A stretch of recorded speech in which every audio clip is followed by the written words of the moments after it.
Hello, this is Eric Miscoll with EMSNOW. I'm at SMTAi 2018, just outside Chicago.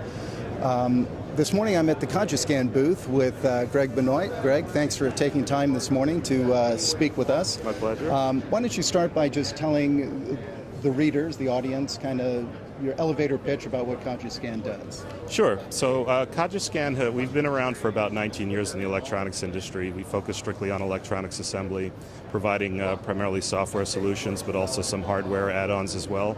Our main kind of solutions can be divided into sort of two main categories. One would be our track, trace, and control solution. So this is helping to control the material in the factory, track the material to reduce costs associated with finding parts and scrap and so forth. Then we also have our traceability solutions, basically tracing everything that happens to the product as it's built throughout the process. And then more recently, we've added our kind of analytics component, which is real-time dashboards and historical reporting on the performance of your factory.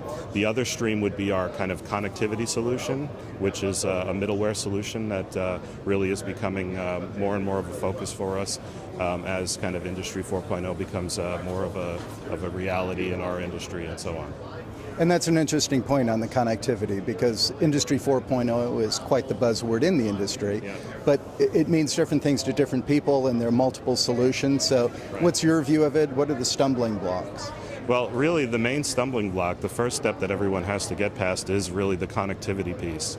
And so, when you walk into any factory in our industry, there's, kind of what I call like a United Nations of languages in the factory. The machines all speak different protocols, different data formats, and different technologies and so forth. So what we've tried to do is position ourselves to be kind of a universal interpreter for the industry, so that basically we take the headache of trying to mesh all of these different languages together to get things to talk to each other. You can basically use our middleware as your kind of single communication point in the factory, and then that takes a major headache off the customer, for the machine vendors themselves, and also for the various software that needs to be connected to, because they can just talk to us, and then we worry about all the different protocols and languages and so forth. So you're kind of the Rosetta Stone. You make it all kind of make sense. Perfect. I like that. Exactly. You can use that if you like. All right. Thank you. But so now, what are you hearing as this rolls out for your customers? Are they asking you to expand your solutions? Are there other problems that are evolving then? Yeah. So for us, it's constantly basically expanding those different sort of languages that we can speak, the different the different protocols that we encounter in the factory. The different standards that are coming out. We're constantly evolving our solution to be able to support all, as many of these as possible, so that we can basically walk right into the factory, and it's more, sort of plug and play to get communication with these. Analytics is also becoming a major focus as well. Everyone wants to do something with this data, and so we're expanding our solution in that direction as well to include additional things, related to product quality and those sorts of things as well, so that they can actually use the data they collect from the system to get intelligence to actually, improve their production in the factory. And are you able to define then, from analytics means different things, so you do have some basic kind of off-the-shelf type of standard ones that you do, and then you can customize based on need? Right, so there's kind of two main flavors in our system. One is real-time, so this is where the customer can see kind of a snapshot of exactly what's going on at that moment in their production.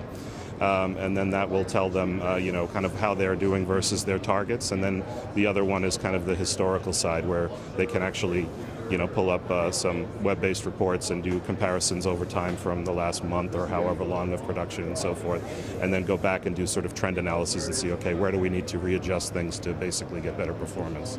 That's very good, very interesting. And I'm just going to end with a question a little off topic here. One of your colleagues told me that you're kind of a Renaissance guy, and besides just doing this for a living, you DJ as well. Is this true? And yeah, I guess I'm what you would call a bedroom DJ, so I don't really do gigs, but I'll do kind of like, parties with friends and so forth, and most of it is just me kind of spinning with my turntables and my mixer in my apartment by myself. So do you have a name? Do you have a handle here? DJ Benoit, yeah. Benoit, very good. I appreciate you. Thanks for the time today. Thank you.